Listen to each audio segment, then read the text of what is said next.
जय जोहार। आप मन देखा तो न्यूज प्लस 21। मैं हूं आप मन के संग ललिता चक्रधारी। चलो शुरू करथन बिहिनिया के एक खबर। छत्तीसगढ़ के भानु प्रतापपुर विधानसभा में एमएलए के कुर्सी पर सुबह 8 बजे से काउंटिंग है जारी।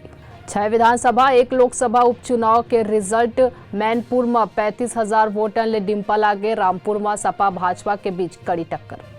सुप्रीम कोर्ट में जल्लीकट्टू के खिलाफ दाखिल याचिका पर जिरह हुई। राहुल के यात्रा में युवक खुद ला लगाइस आग, युवक कांग्रेस के नीति ला लेके है नाराज।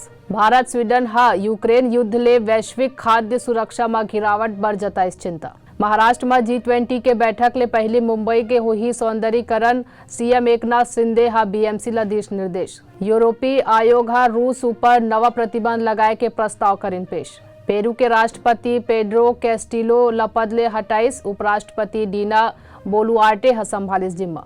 पाकिस्तान के इस्लामाबाद में भीषण आग लगेले 300 दुकानन जलकर हुई खाक। ऐसे तमाम जानकारी ले लगातार अपडेट रहे बर देखत रहो न्यूज प्लस 21 आप मन के हक के बात।